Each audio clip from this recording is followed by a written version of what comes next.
And welcome back. We are commencing our second segment of the show this morning. We have been joined on set by our friends from the Belize Book Industry Association. With us is President Feline Cayetano. Good morning. And we also have Norman Rodriguez. He's a self-publisher, a poet, and writer of short stories. Good morning. Good morning to you too. What are we discussing today in terms of self-publishing? Everything. Everything. Just kidding. Where do you begin from? Exactly. You begin from just this creativity, this inspiration. Yeah. You know, you have something in your mind, you have a message, you have your own creative output that you've been working on for years and years, and you decide, you know, I will no longer keep this to myself. You know, I'm sure my family, you know, your family is usually supportive. They'll tell you, yeah, that's good. And then you'll meet some friends, and then there'll be some strangers who'll hear you or will read your work. And then when they give you that validation, you say, okay, this can go beyond my family being nice to me. Yeah. You know? Yeah. And so we're here to talk about publishing as a whole entity. Yeah. How it suits, how it benefits the society as a whole. Yeah. You know, we don't think that what we are doing on an individual basis impacts the whole country. We don't think about sovereignty. We don't think about national identity. But all of that is involved when it comes to publishing and the publishing industry. And to put it in context, you know, our conversations around this time of year really offers people an opportunity to explore new sides of themselves. And in fact, there are a lot of people who may write for themselves and have never thought of moving towards publishing. So I'd want to start there before we talk about all the opportunities. Just what's the most common catalyst that takes someone from writing for themselves and friends to actually moving towards publishing? I guess, Norman, you can start with your experience. I think Feline mentioned it earlier, that inner inspiration. Yeah. You know that you have the ability to create something, so you write. But there is no way of getting that out to your audience. Yeah. So something has to light within it, drives you to go beyond that. I have had people approach me and ask me advice on how to publish their work. Yeah. And I have offered my assistance. I'm still waiting for a few of them to return. But if you don't have that inner inspiration, it is dead right there. You want to do it, but it doesn't happen. Yeah. And so what was the catalyst for you? For me, Yeah. well, Because you were writing before you actually published the first one, I'm sure. a long Yeah. time before, Yeah. and a lot. Yeah. Yeah, I wrote, and I looked at what it cost me or what I lost in having a publisher. Because, you know, once you have a publisher, you don't get all the proceeds from your work. That wasn't so much the big thing, because in Belize, people don't really seem to buy the locals' work a lot. So it has to go beyond just wanting to please people. Yeah.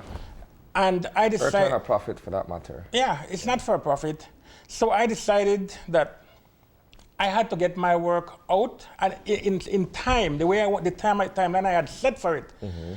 So that was the driving force behind it all. I had to get my work out, and I wanted to get it out in my time. And waiting for that opportunity, maybe of a publisher, Yeah. it was not there, it was not present. So I decided to make the investment.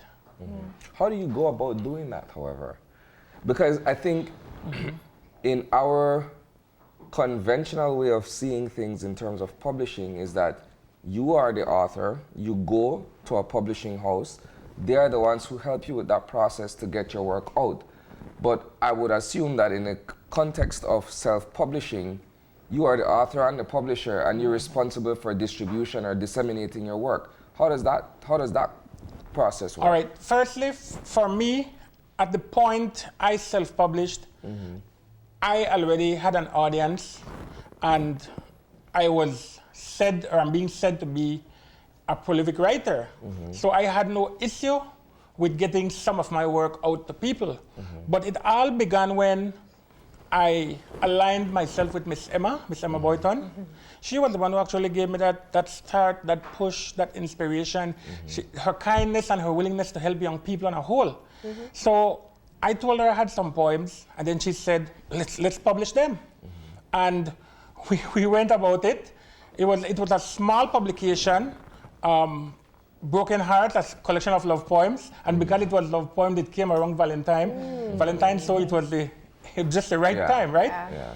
And we set to using the program that she had.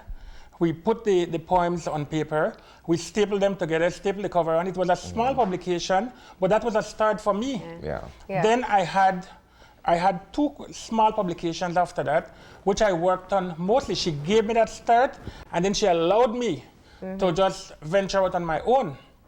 There was a pause, and this was like in 2002, 2003. Then in 2009, I did one that was called Glances. They were all poetry. I had my short stories from before I started writing poetry, but I have not published them as yet. I have added to them though, Caribbean, right? Yeah.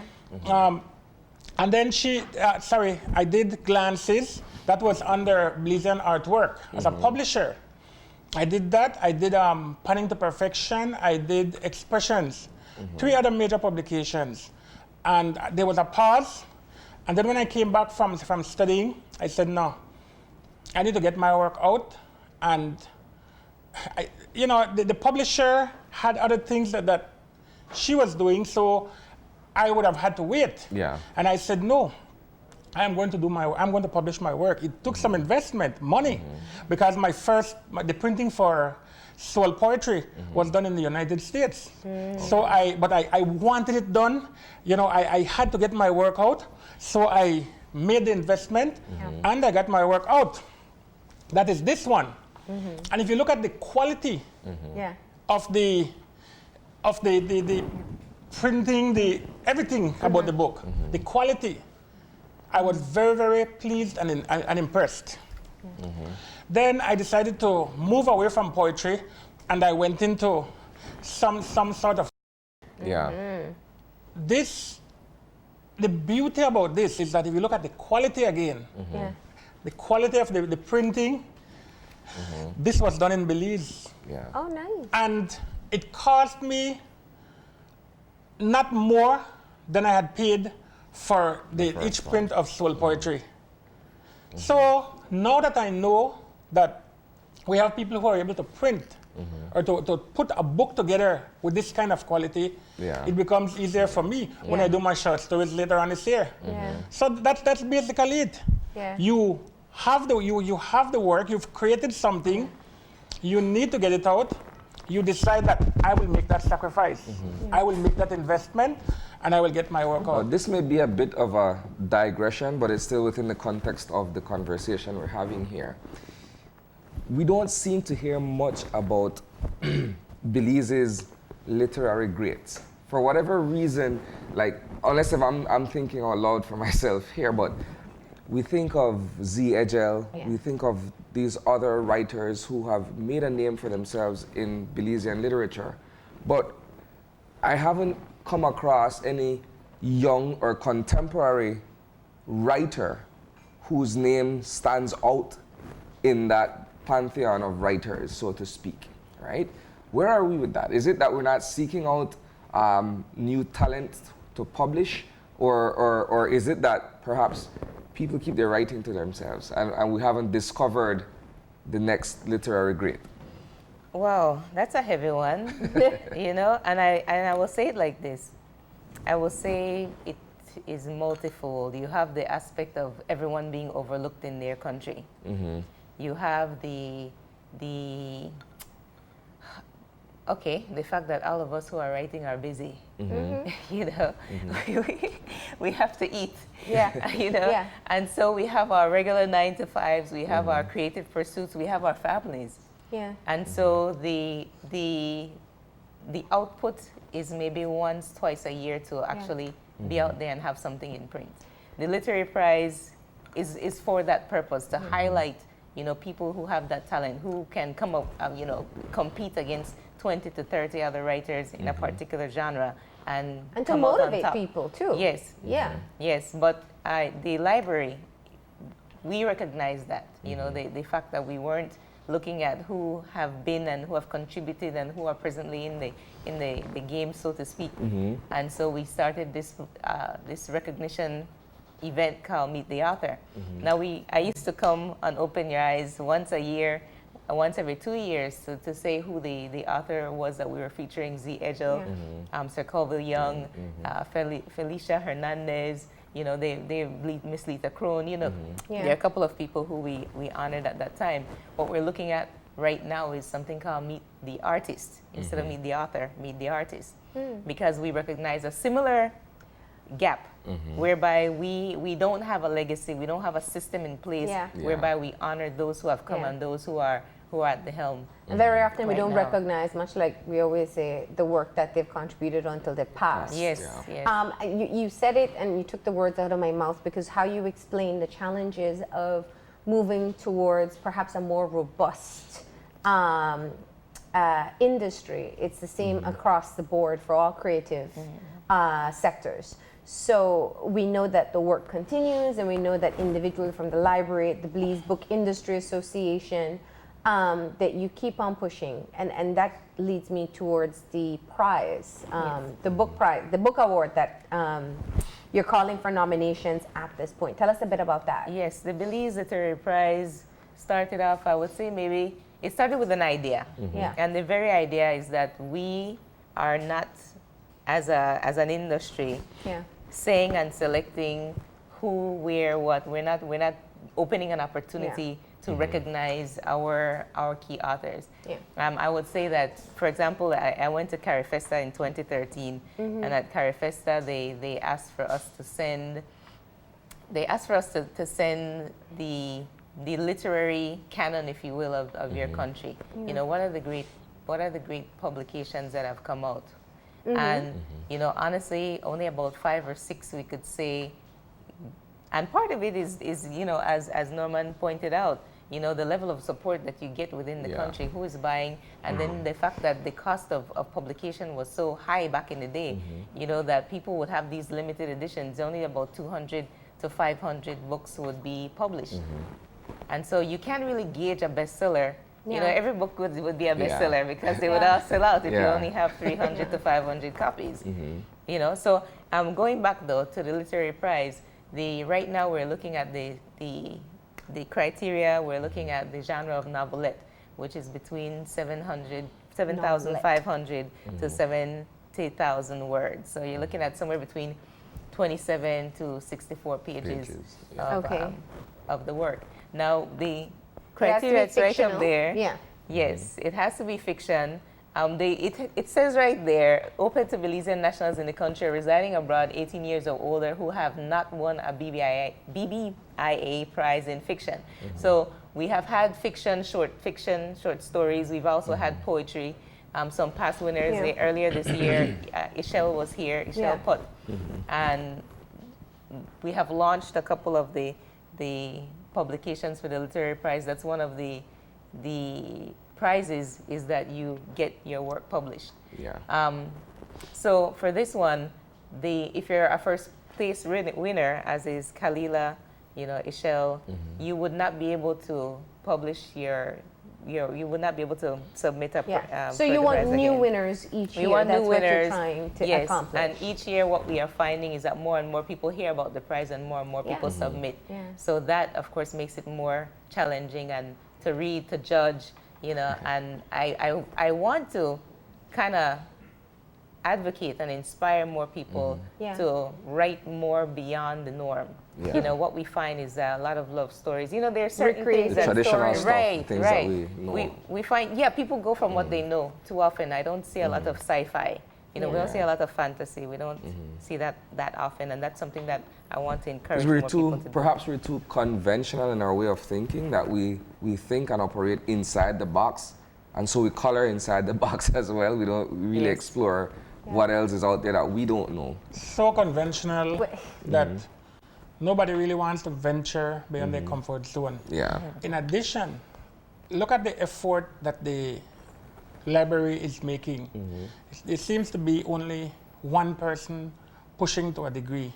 Where are the other stakeholders? It is not important that people in a nation read. And whose responsibility is it? Only the library? Only the media people? No, there are other people with the resources, and these are the people who are supposed to be pushing for others to read, and that would get your book sales to go up. But now, I mean, reading and writing. And I had that question in terms of looking at new partners. Is there any collaboration with like literature teachers from secondary schools, perhaps trying to build the momentum within the school system and getting them to encourage their students, even as projects, to write more, submit more? Because I know that it is a challenge, and I think for many reasons. Isani said we're conventional. I wonder sometimes if people don't think that literary prizes are too highbrow. Like I have to be very sophisticated in my writing, and I have to well be read and well spoken, and that sort of stuff. and if I want to come with my crazy sci-fi idea, they're gonna laugh at me. You know what I mean? Because I've seen young people here who've created animes, and they're putting together storylines and plots, and clearly they're on that path. But maybe it's, and this isn't local to Belize, this is, I think, universally, that people really do think when you talk about a literary prize, it's very highbrow. Yes, yes. Yeah. I see what you mean. The two things about that when it comes to young people. Yeah. Last year in September, the library, pertaining to the referendum, we put out a call for an essay contest, and this brings back to stakeholders and persons involved. The BBIA is well supported internally by the library and by niche, by the publishers, Kubola, BRC. You're looking at librarians, you're looking at authors, you're looking at many members. Yeah.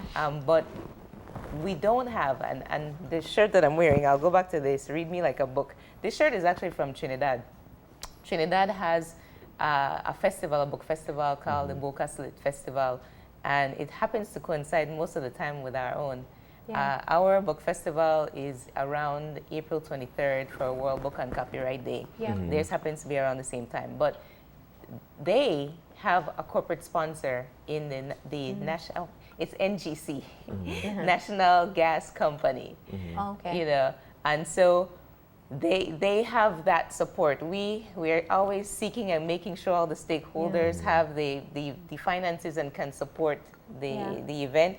Now with Niche and their Cultural Development Fund, we'll be applying for some of that and seeing, okay, maybe it coincides with the time that we need it. But we do a lot of training, you know, we do a lot of capacity building when we can, when that money is available. And for the secondary school teachers, the September essay that we did was for the referendum, and we noticed even now that there is a gap, you know, reaching the young people. And in order to bridge that gap, we're looking at having a prize, a literary prize for young people. So here's a question. Well, perhaps it's a two-part observation then. I don't know that in the younger generation, present day, that they perhaps have a love for reading the way it was instilled in us going through school. You notice that with students that they don't read as much, right? And so that's one observation. The other is perhaps the means of delivering your vehicle, so to speak, of delivering your work should reflect the change in time. We're looking at publishing a physical copy of Norman's work. Whereas when you look at what kids are into today, they're into tablets and that sort of stuff. So how do you bridge that gap, or how do you deliver the work to them on that platform as opposed to going once again the conventional route of actually putting it on paper? Well, so you're looking at digital publishing, you're looking at audiobooks, you're looking at maybe even having them act it out. I have not ventured, I've ventured into digital publishing, as in this is my first publication of poetry. The other collection of poetry and a collection of short stories, those are ebooks. Yeah. You know, and I'm doing it in reverse. I'm going from ebook now, they'll be in print.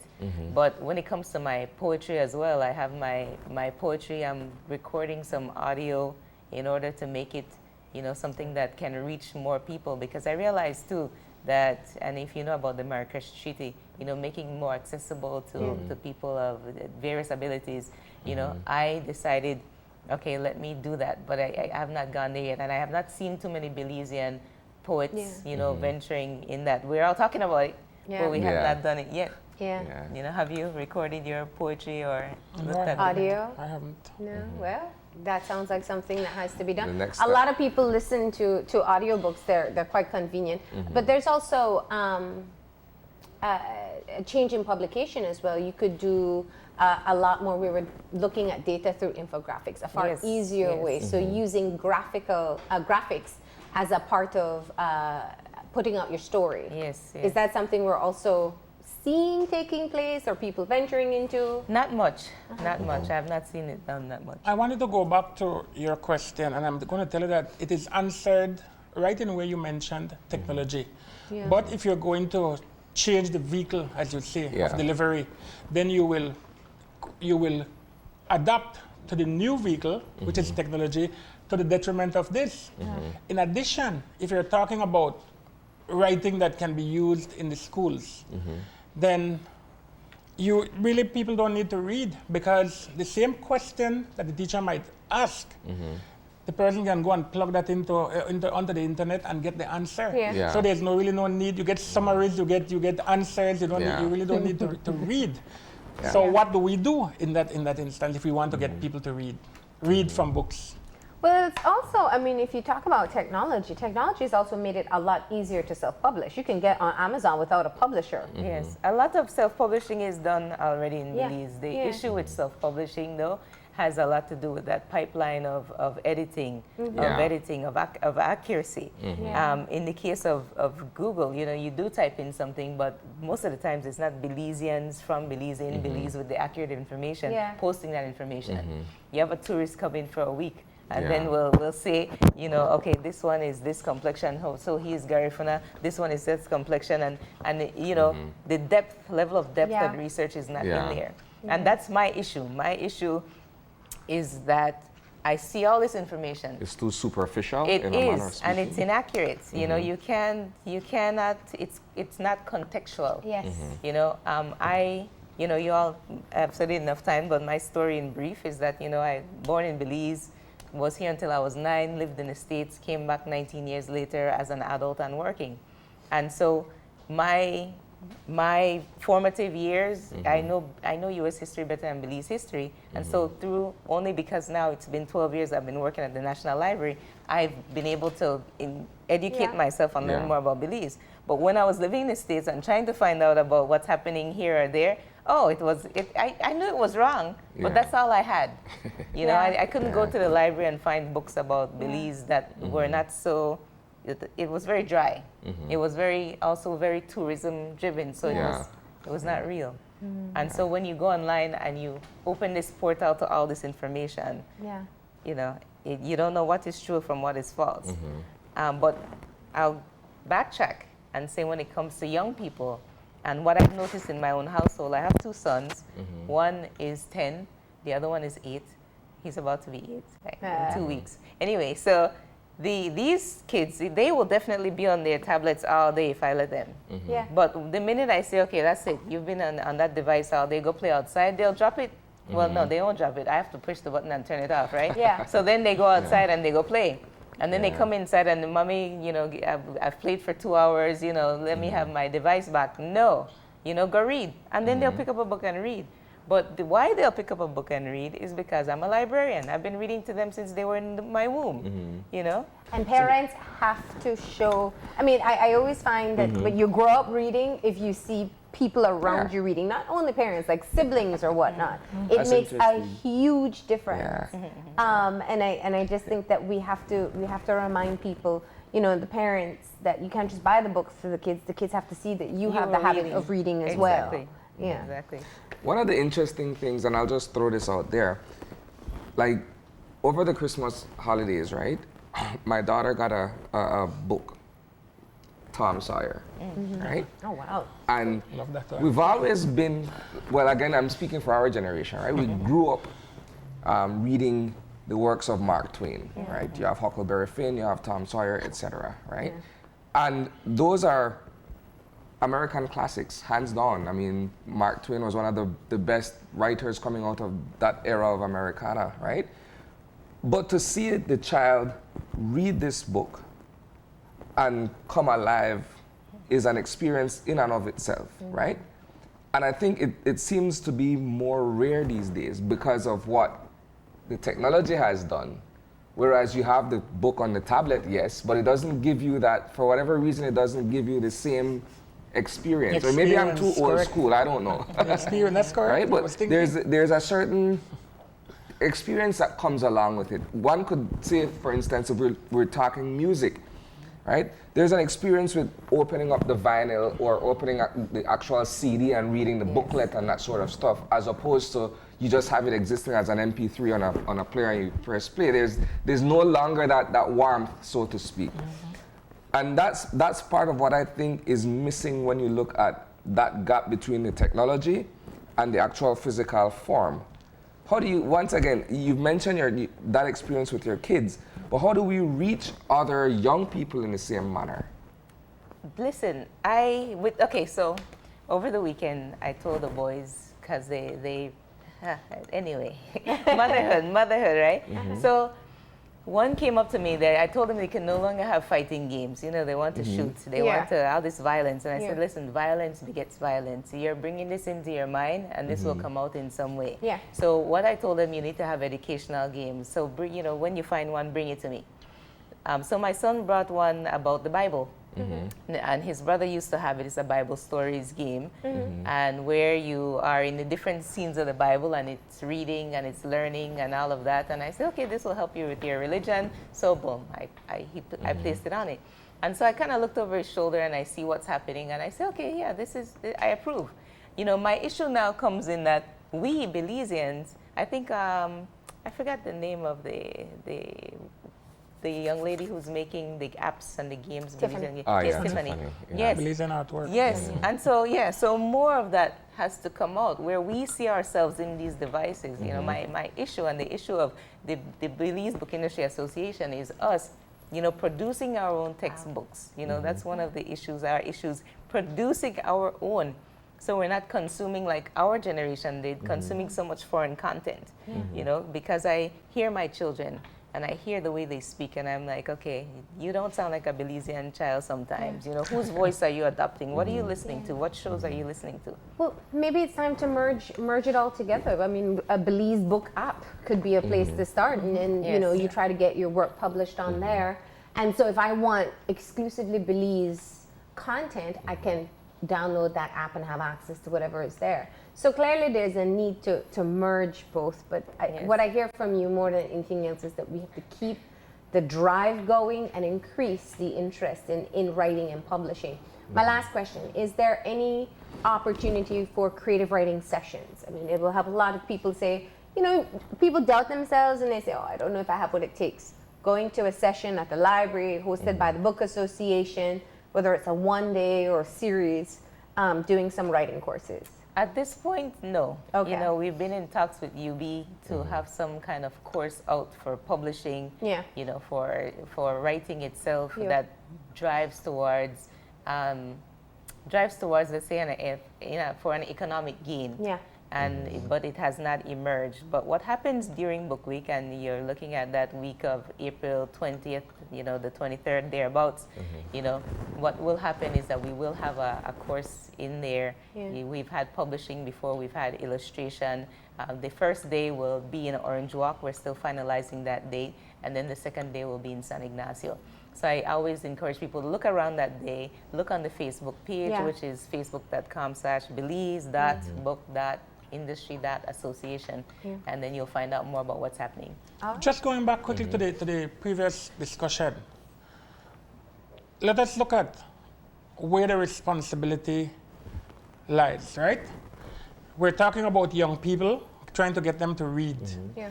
Whose responsibility is that ultimately, or at least primarily? The parents. And if the parents don't have that ability, whose responsibility does it then become? You see? There has to be somebody beyond the library. There has to be the true stakeholders must shoulder their responsibilities, or else it will not only remain the same way, it will get worse because the population is increasing and we're having people coming from other countries who their sole responsibility is to survive. So it is going to get worse if the true stakeholders don't shoulder their responsibilities. Yeah, well said. Well, thank you for coming in. Thank you for talking to us about your process of self-publishing and just reminding us again how important it is that we keep on nurturing reading and writing in society. Thank you. Thank you. Thank you. We're going to go ahead and take a break. When we come back, our foodie tour starts. And we're going to be featuring Fuse, the Bistro and Lounge out of San Ignacio. So please stay tuned.